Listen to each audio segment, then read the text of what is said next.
I'm Sam. And I'm Mike. Welcome to the Lehigh Leeds, Alabama cement plant. Here at Lehigh, safety is our #1 priority. This video is designed to make you aware of any hazard you may encounter while visiting our site. And to ensure you don't become a hazard to any of our employees. This video is not only important to your safety, but it's also mandatory. Lehigh Cement is regulated by the Mine Safety and Health Administration. Any contractor working at this site or any visitor must receive the site-specific training. If you have any questions regarding any of the information we go over in this video, please contact your Lehigh representative.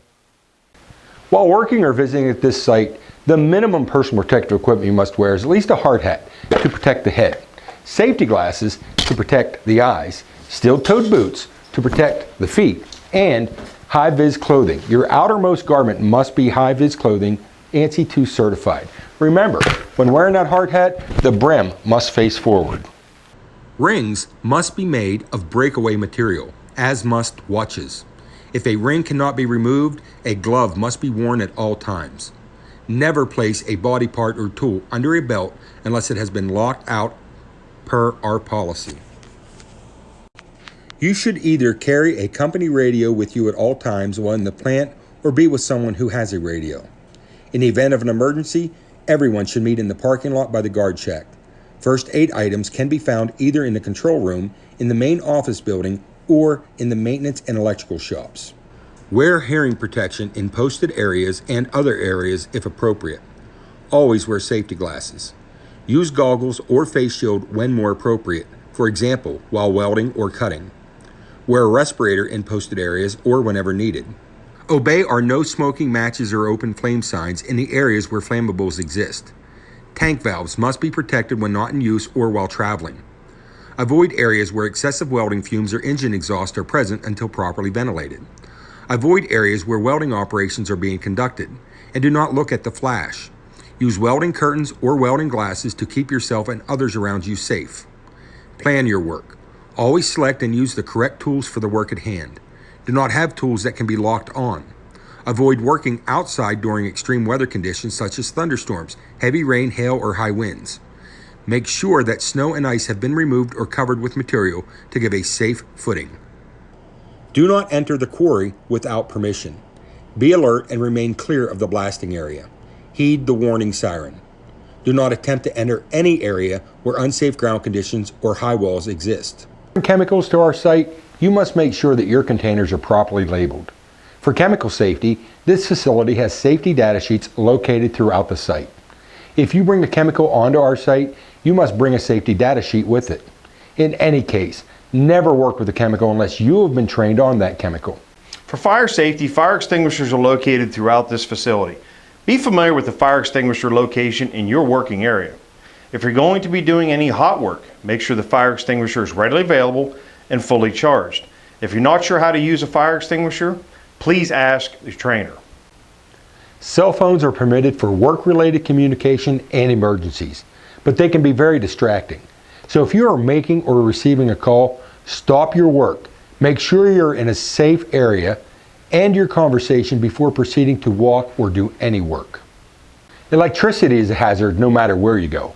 Here at this facility, you must be authorized and competent to work on anything electrical. Before attempting to perform maintenance on any system, it must be first de-energized, locked out, tagged out, and checked. Each employee working on the system must install their own lock. The key must be kept with them at all times so no one else can attempt to start it without your knowledge. Remember, hazards are not always at eye level. Look up. We have electric lines here on our site. Anytime you are working near these lines, you must keep ladders, equipment, and yourself at least 10 feet from any lines. When in doubt, consider all lines energized. When working from elevated areas, be sure to secure your tools to prevent them from falling onto other people. Also, barricade the area below your work to keep others from entering. Post signs to direct people to stay out of that area. Anytime you're working from a height 6 feet or higher, the danger from falling does exist. You must protect yourself from falling either with a guardrail, a safety net, or a personal fall arrest system. Your personal fall arrest system must consist of a full body harness, a lanyard, and an adequate anchor point. If you're going to use a man lift at this facility, you must first be task trained and authorized to run that piece of equipment. In any case, make sure you are familiar with the controls and make sure you use the fall protection anytime you're inside that man lift. When working around any suspended load, you must stay clear of suspended loads. Now, if you have to work with the suspended load, a tagline must be used. Be sure to attach the tagline before the load is lifted. Make sure it's made up of non-conductive material, long enough for the safety of your riggers, and never wrap a tagline around any body part. That tagline must be attached before the load is lifted. Pre-shift inspections must be conducted on all machinery, tools, and equipment. During these inspections, you're looking for any defect which may affect safety. If you find defects, you must correct them immediately, or you must place that equipment out of service with a tag on it specifying why that piece of equipment is out of service. You are expected to perform a daily workplace exam of the area in which you are working and to notify the company of any adverse conditions found that cannot be corrected promptly. You must also conduct a thorough pre-work risk assessment of the task you'll be performing and ensure it is safe to continue. Before operating mobile equipment, a pre-shift examination must be conducted by the operator at the beginning of each shift. Defects which affect safety must be reported and recorded and arrangements made to get it fixed as soon as possible. A record of the pre-shift examination must be kept here at the mine site and made available for review by MSHA. When defects make continued operation hazardous, that equipment must be tagged out of service and not operated until the defects are corrected. While operating mobile equipment or riding in any vehicle, everyone must be in the cab in a proper seat with the seatbelt on. Never ride in the bed or tailgate of the truck. Never attempt to get on or off mobile equipment while it is in motion. When equipment is being repaired, maintained, left unattended, or at the end of the shift, block or otherwise secure any raised portion of that equipment. Before putting mobile equipment into motion, you must sound an audible alarm to warn pedestrians and other vehicle operators that you're about to move. After sounding that alarm, pause a few seconds to give other equipment operators and pedestrians time to get out of the way. Don't forget, our plant speed limit is limited. Conditions may require you to drive slower. Be alert and remain clear of moving equipment. Make sure the operator knows you are there. Be aware of any special traffic or driving hazards. Never park in front of or behind stationary equipment. Passing a moving vehicle is never allowed. No passenger vehicle or pedestrian shall approach within 50 feet of heavy equipment without first making positive two-way contact. Always conduct a 360-degree inspection of equipment before moving it and conduct a thorough inspection before using it, including testing the brakes. Man lifts and JLGs must have their hand and foot controls guarded from accidental contact.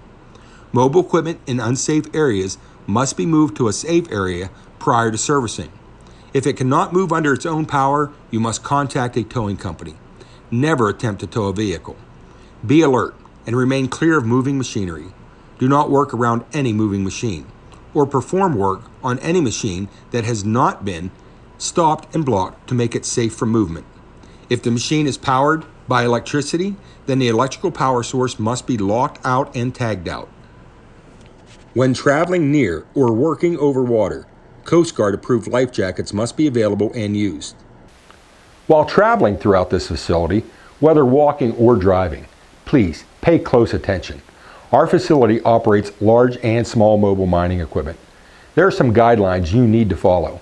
Before operating any equipment at this site, you must first be task trained. This task training must be documented and a copy of that document kept here at the mine site for review by MSHA. In any case, never operate mobile equipment until you were trained and authorized to do so. When parking mobile equipment and leaving it unattended, all brakes must be set.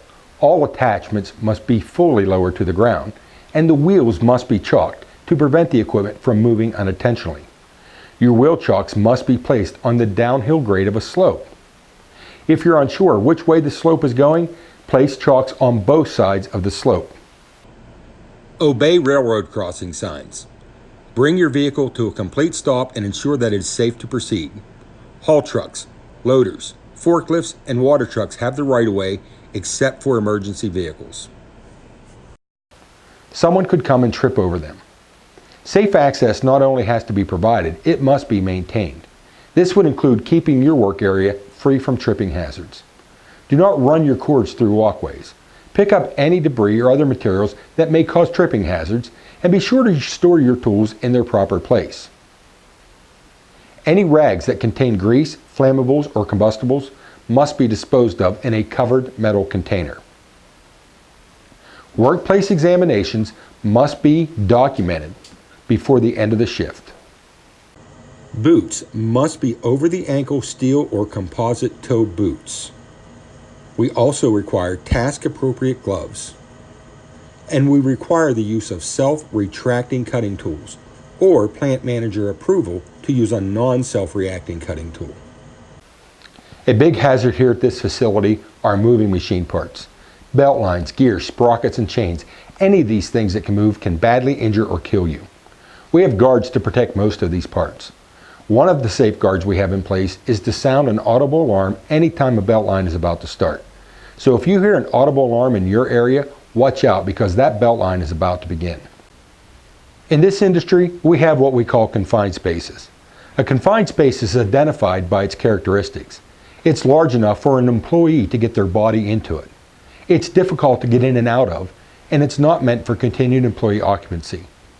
If it fits the confined space definition, and it also has a recognized hazard, either on its own or a hazard you will be creating within the space, you must follow this facility's permit confined space program, which includes having a supervisor sign a permit to conduct the work.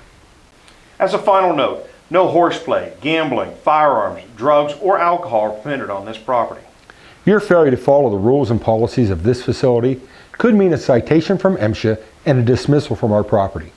Remember, the best safety tool you have is you.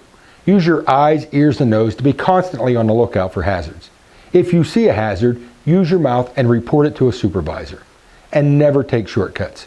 Your cooperation with these policies will help ensure that you and everyone at the site goes home to their family every day. We want to thank you for your work here at Lehigh Hanson, and we hope you have a safe and productive workday.